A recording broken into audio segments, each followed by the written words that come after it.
he would prefer to have healthy food, and it's because monkey see, monkey do. That's all we allowed at the time, and I think, you know, there was a good question earlier tonight, how can the chain stores do more? I think it's unfortunately got to start at home, and, you know, Ben's a classic example. Thank you, Ben. You can go back upstairs. Yeah, sorry, mate. I'm sure that he'll get me back for that. So, you know, unfortunately in Australia, whatever happens in the States, we get a few years later. So I think that some of the things that Rich has spoken about, this food safety, we're lucky, not lucky or smart, we are heavily involved in food safety. Our audits are accredited on a regular basis. It's expensive, but I think I'm happy to hear for what you say, Rich, that those investments are going to pay off.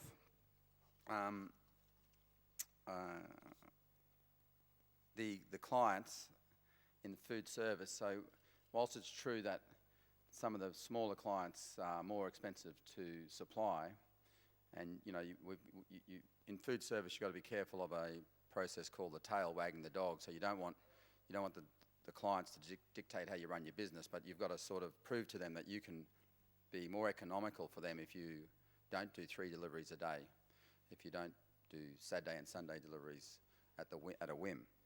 But it's also, if you have a string of restaurants in one street, we have a term where you can own the street. So it does make sense to do 10 small restaurants if they're all in the one street and they're all buying about the same time.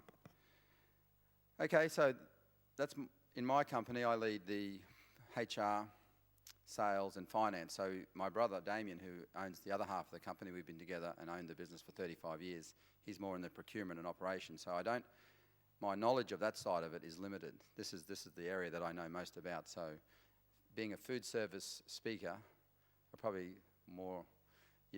want my brother here to hear more about those sorts of things. But that's my bit. Thank you.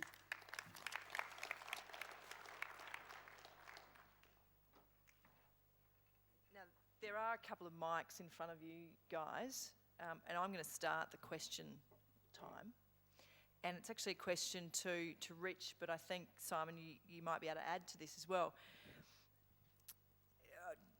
About 10 years ago in Australia, we didn't have, it's probably a little bit longer, but there wasn't such thing as a baby leaf industry. There was, you know, we had cos lettuce and iceberg lettuce and a few other fancies, but baby spinach and rocket and things like that weren't on definitely not the supermarket shelf, but they were starting to be put on restaurant plates around the country, and really that was where that baby leaf at retail came from.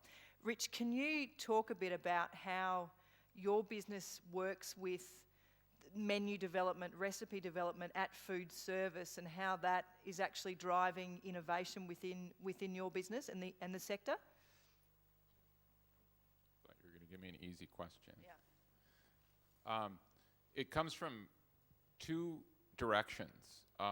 One is because there are so many large chain restaurants, if they choose to put a new item on the menu, it's an anchor to bring in that new product. So when Subway starts to put on sliced apples into their restaurant, and we have to bring in sliced apples for them, we're going to sell that to other customers. So innovation comes from our own customers. Innovation also comes from our growers and our suppliers. There's a huge explosion right now, for instance, on trying to find the perfect mini lettuce mix. So 10 years ago, iceberg lettuce was our #1 product. It's not even close anymore on lettuces. Romaine would, along with baby lettuces, dominate what we do right now. And there's these new varietals of baby lettuce, kind of a heritage blend, they call it. But it's a much more vibrant product. It's a much brighter color, the seed variety. And right now we carry our mini lettuces basically in 3-pound bags. And this new varietal is filling up the 3-pound bag with 2 pounds of product, because it's so vibrant you can't smash it into the bag. And that's great for plate coverage for the customer, because they can put less product on it. It covers the plate. It's prettier and everything like that. So I think it comes, and occasionally we come up with an idea, but we take credit for both when the other 2 happen. So, Simon, in food service in Australia, where's innovation coming from your point of view? You've got the baby lettuce and herbs thing that we just spoke about. You've got to be careful with that because there was a trend out of Melbourne that came from Europe with the new baby lettuce salad mixes, but after a while, it's like Chinese whispers.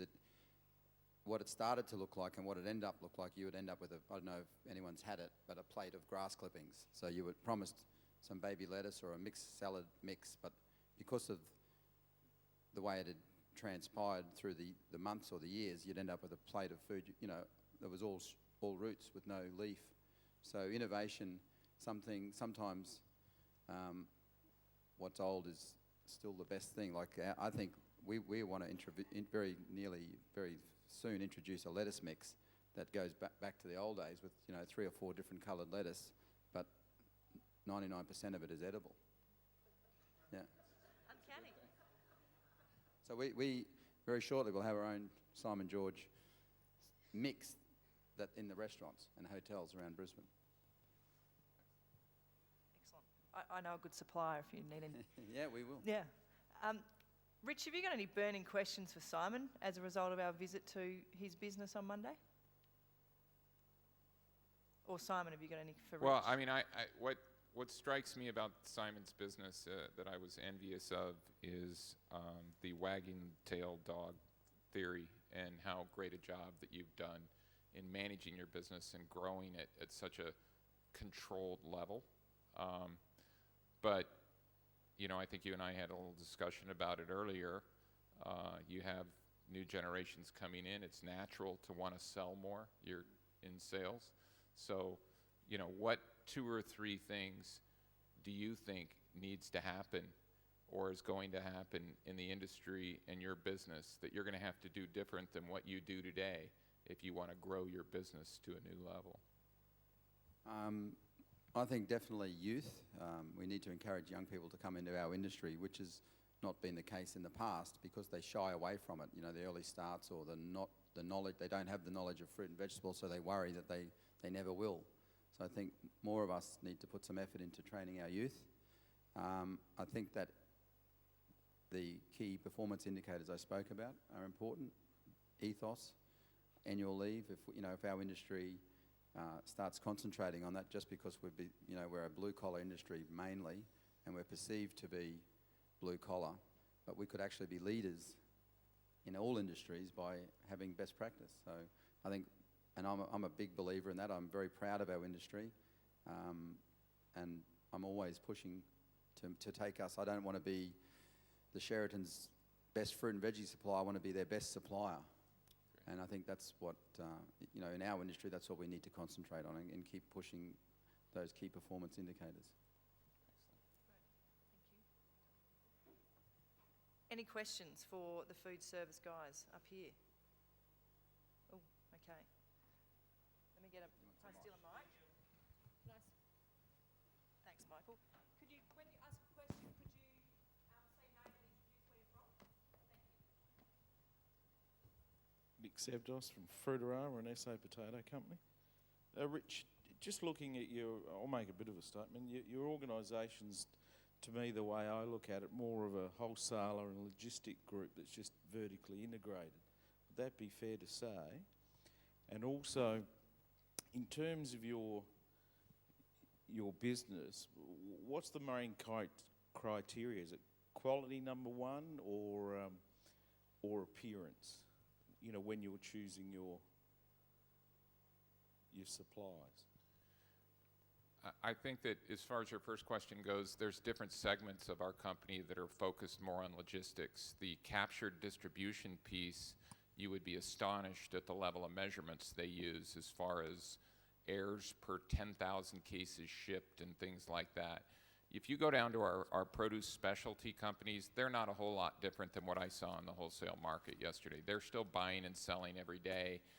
They're still, servicing their customer in a way. And so logistics is important, but the more a customer is wanting to be customized, then the less logistics plays and the more old-fashioned produce comes into place. What was your second part of the question? I'm sorry.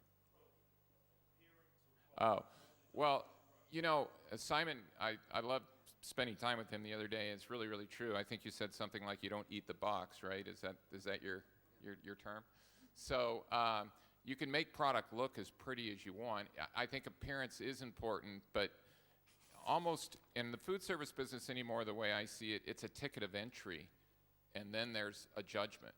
The ticket of entry is to have good quality product, safe product with good appearance, and then all the other intangibles you can do for a customer separates you from everyone else. But quite honestly, most of my competitors do a great job with all those things. I think we do a great job with food safety. I think we stand out with that. But I think that from a quality point of view of appearance and everything else, the one thing we've gotten away from a little bit as an industry is what I talked about earlier, which I think we can do a better job with flavor. I think sometimes we try to mass produce, we try to get it to the customer, and I think as an industry we're going to focus more on getting good tasting product to the customer because we want them to eat more. Sam Robson from One Harvest.